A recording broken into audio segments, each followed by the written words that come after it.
This is Realty Talk with Ellie and Gaelan. There we go. Welcome to episode 78 of Realty Talk with Ellie and Gaelan. We haven't been around because of me. Ellie's been great. We had a third kid. So not Ellie, not us. No, me and Ellie have not had a kid. Not yet, not ever. I'll let you do that because we were just talking. You're what, 27? Yeah. I was just saying, if I was 27 and you told me in 4 years I'd have 3 kids, I would think you're crazy. Well, that's what happened. So I've had 3 kids in the last 4 years. Crazy. So maybe that will happen for Ellie. No I don't know. way. Okay, so absolutely not. so 4 dogs. It's yeah. You'll probably have more than 4 dogs. So that's been where I've been at, and Ellie by default has not been able to pod. So, but what's our topic for today? I thought it'd be a good time to talk about preparing. If you were thinking of selling your home or putting your home up for sale in the spring, things you can start thinking about and planning for now to make that transition a little smoother. Okay, so first question I want to ask you, because I'm going to do like an interview style, Ellie, Sure. So put you on the hot seat. Common question we get: what's the best time to sell, or is spring the best time to sell? Pros and cons. It depends on what your goals are, really. I mean, anytime provided the market is good. I mean, especially, currently, any time right now is a good time to sell. The market is great. It's a great time to sell. There are plus sides and downsides to selling in the winter. I'd say probably mostly downsides. One being people are going to be tracking snow and ice into your house. You can ask them to take their shoes off. Not everyone is going to. Holidays, stuff like that. I've had quite a few people who wanted to wait till spring for reasons like holidays, illnesses, traveling more in the winter and stuff like that. Plus sides would just be, sell when you're ready. And if you're ready in the winter time, then sell when you're ready. The only thing is you're going to have to think about having to move in the winter too. So I would say that there are downsides to selling in the winter time, but it's not a bad time to sell. It's just not the best time to sell. Now, how do you find going into the springtime in the kind of market that we're in now? Like, what's your thoughts on, obviously we're in a seller's market. How do you think that this plays into going into the springtime or where we're now? So we're basically the end, which is crazy. We're like the end of January right now. Yeah. So pretty much now over the next 3 to 4 months, like what's your thought in as a seller's market and also with the season? I'm sure the sales are going to pick up. I mean, there hasn't been a whole lot on the market right now. It's even tougher time to be a buyer right now than it was earlier in the year because there's really nothing on at all. So I expect in the spring it's going to pick up very quickly. I think a lot of people have been waiting, especially with, COVID getting worse and holidays and just everything that's been going on. A lot of people have probably been putting on hold selling if they're thinking of selling, and I expect that we're going to see a pretty significant increase in the spring. So I think, if you're planning on selling, now is the best time. Spring is second best time. So what's the number, if you had to give someone the number one thing to do to prep your home for the springtime, what would you tell a client that's looking to sell? Number one thing I would say is probably condense what you have. Cleaning is obviously very important, but I think that's not something you need to tell people to do. Generally speaking, people are going to know, I need to vacuum my carpets and dust and whatnot. But condensing your belongings, putting what doesn't need to be out into boxes, into storage, and really making your space look bigger by removing some of the stuff that's in it, I think it has a pretty tremendous impact on making it look sellable and also kind of removing your personality from it so people can see themselves in it. So I had a client I just talked to probably within the last hour and a half. They're looking to sell. This is the exact conversation. They said, when do you want to sell by? They said, well, I want to have the home sold by the end of summer. So in my brain, end of summer is typically the late, like August. So that's the eighth month of the year. We're now closing on the first month of the year. So we're talking 7 months. Well, the closing process is at least 2 months. and 8 weeks, or a couple weeks longer than that due to the delays that we're seeing right now. So I would say realistically, you want to plan for like an 8 to 10 week closing time frame. Yep. So that now brings us back to basically we'll say conservatively early to mid June. Yeah. So if I look at early to mid June, that's when you want to be pending. So then I'm like, okay, well, how long do we need to be on the market? So is it May? Is it April? So now we're going all the way back, which is only 3 months away. Mm-hmm. So I told them, I said, can we meet in 2 weeks? Not to list the property, but to go.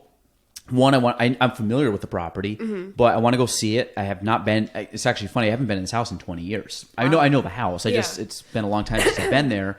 I knew the prior owner, but I'm going to go look at the house and then get a game plan. So they have a solid 2 months basically, because we're kind of shooting for an April list. Mm-hmm. We have 2 months that I can go in, pick out anything that I think that they could make adjustments on, and give them a fair amount of time to put that like legwork in. So I would say, I would think the number one thing going into selling in the spring is to meet with your agent like right now, ASAP. Just because I think that people talk about marketing, and yes, you want to have the marketing done. You want to make things look pretty and enticing and get people in the door. But I think we've talked about it before. If you do like videos and all this cool production and all these cool graphics and all this stuff, which I like that. That's mm-hmm. a level of professionalism, but you don't do it with neglecting what really sells a house, because that to me is all like the smoke and mirrors to get people in. But what happens, like to me, the legwork you do prior to putting the home on the market, the attention, the detail when it comes to the small things in the house, the attention, mm-hmm. the detail to the price, the attention, the detail to the market, and the strategy that you want to implement. Mm-hmm. Far outseeds if you do a cool video. Yeah, because if it's garbage in reality, you can make it look as nice as you want, but when they get there, they're going to look at it and go... Yeah, it's like putting an Instagram filter on, and then you see the person real... Yeah, you're catfishing. Oof, yeah, like it's... So, I think that lead time leading up to the listing is so important, and I think as a seller... You can never give yourself enough time, mm-mm. even if it's a year out. And you're like, I look at it in a year, I'm like, that's totally fine. At least now you're on the same game plan. Let's establish 8 months from now to reconnect and go over it again. Yeah. So I think that's important. What are a couple things that you mentioned the decluttering, mm-hmm. we'll call it, and that's very important. What's two other things that you could give someone that's looking to possibly sell in the next quarter? What they should be doing. Decluttering 100%, I would say, is probably number one on the list. This is a very little thing, but it can make a big difference, in my opinion, is paying attention to how you are mitigating your snow and ice right now. Because if you plan on selling in the spring and you are allowing your plow person to totally wreck your lawn and put salt all over everything, and the dogs pee wherever they want, then in the spring you're going to have a yellow, grody, torn up lawn. So start thinking about that now, because what you're doing right now is going to have an impact on how your yard's going to look in the spring. So if you plan on selling, be careful about where you're putting salt, because that's going to kill your grass. If you have pets, maybe start thinking about where you're allowing them to go to the bathroom, because that's going to leave yellow spots all over your lawn. Speaking from personal experience. And if you're plowing or shoveling or whatever, pay attention to, where that ends and where the yard starts, because in the springtime when you're ready to sell, grass takes a very long time to grow, especially when you're seeding new grass in an area that's been damaged, and curb appeal is an important factor, just getting people in the home. And then I would say cleaning, but I think that's a pretty obvious thing, make sure everything's clean. So the one thing I'd add to that, because I think you're spot on, I think it's decluttering and cleaning, like just the making things look good. Mm-hmm. And to piggyback off that is go through and audit every single room and every single nook and cranny of the house. And what you want to do is kind of flip the script. Pretend you were a buyer going into your own home, mm-hmm. and be critical, because buyers are critical. Go through and look at your trim, look at your doors, look at any holes in the wall. I mean not holes in the wall, but like little, like I'm just looking at like the wall here. I can already find like paint spots. I can find little spots that I like probably missed when I was drilling holes in, because I'm notorious for that. Mm-hmm. Punching a hole right next to where I want to drill. But finding all the little things that aren't big issues, but when they compound, meaning a buyer goes in and maybe that one nick on the wall is not a big deal, but if I 20 nicks on the wall throughout the house, it's a big deal. And that could be you have kids and kid hit it with a hockey stick or something like that. It happens. We're all human and or pets or whatever. I think going through scratching on the trim from pets. Like you said, even if it's hardwood floor that's been scraped up by dogs over time, it's like it wouldn't be a bad idea to have that refinished. If I mean, there's people you have a dog. It's like if somebody the dog was constantly running through that high traffic area, and their nails have scratched into this wood over 10 years. You're going to have a lot of you're just going to have that worn down look.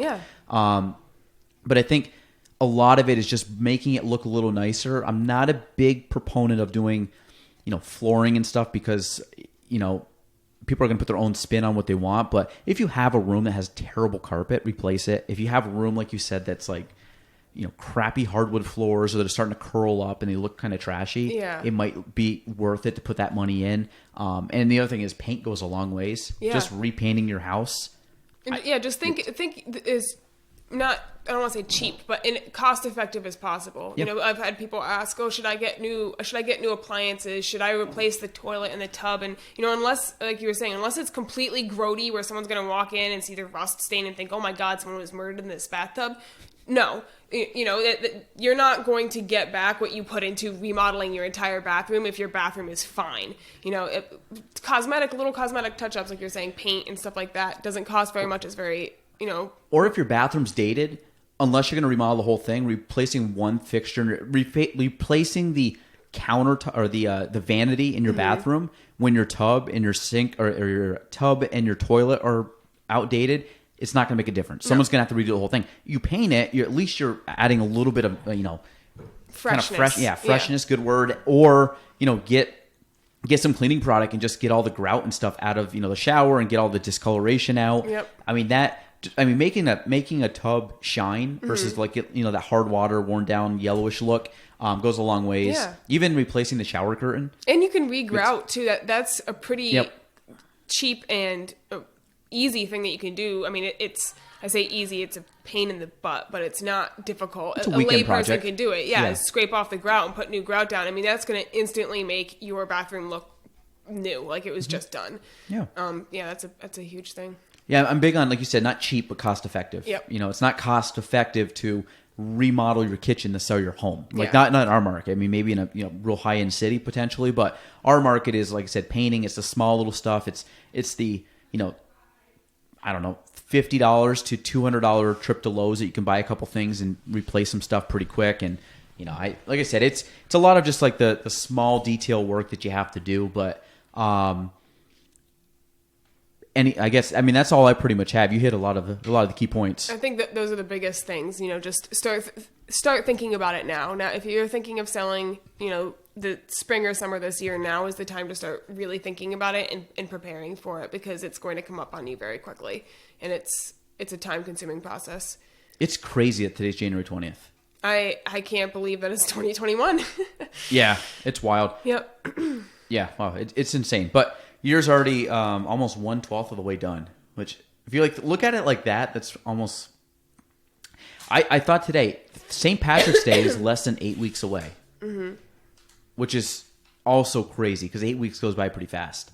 Yeah. And that means you're in the middle of March, which to me is basically springtime. I feel like Christmas hasn't even happened yet. What? Yeah, it flew by this year. It didn't feel like Christmas at all this year. No. Weird times. But all right, any words of encouragement, fun fact of the day, office quote we can leave the viewers with? I feel like we got to do something good because it's been a couple weeks. I had a great fun fact of the day, and I can't remember. I read it, and I was like, I'm going to say that on our podcast, and now I can't remember what it is. You do yours first. I don't even remember what it was about. I just remember hearing it and thinking, that's cool. I'm going to share that. So, not a fun fact of the day, like an update. I got a new phone a couple months ago. I went through I'm on my third case right now. Not because my other case is broke. So if anybody has a iPhone 12 Pro Max is what it's called. So it's like the newer one. I have two cases that are very, very good cases. If you need a case, You can probably have it because I mean, yeah, you can have it. I'm not going to use them. They're going to sit on my desk. So if you need one, let me know. One's an OtterBox case, phenomenal case, will protect your phone. The other one's a spec case, phenomenal, protect your phone. I see 3 over there actually. No, the OtterBox it's the is OtterBox double. in 2 pieces. I gotcha. It's great. The problem is it doesn't fit in my holder in my car, and it doesn't fit on any of the key chargers. And I'm neurotic in the sense that I work every day with that little thing, and none of those charge. So this one charges, and it also charges in my car now on the little dashport thing. So I don't know. That's my fun fact of the day. It took me 3 cases to get the case I wanted. Other cases are good, just they didn't hit all the boxes. Okay. Now I know. I don't have so much a fun fact, but I'll share a tidbit. I just need 1 second to make sure I get the link correct. I frequently rediscover this and forget that it exists, and then I tell everyone I know. There is a website that you can go to. They have one for each state in the U.S., but you can access it through a federal site. Hang on, I just need to find it. It is a site that you can type your name in, and you can find out if you are owed any kind of payments through insurance companies, lawsuits, tax returns. I did it and found out that there was a tax return from probably the first year I ever filed taxes and didn't know that I got a return, and it never cashed, so I got $198. Oh. I looked up my grandparents' names and saw that they had a return from it is osc.state.ny.us. Wait, I want to try this. Unclaimed funds. I didn't look up your name. I looked up almost everyone else I know, though. Oh, well, thanks, Ellie. That's all right. OSC. I forgot about you. State.ny.us.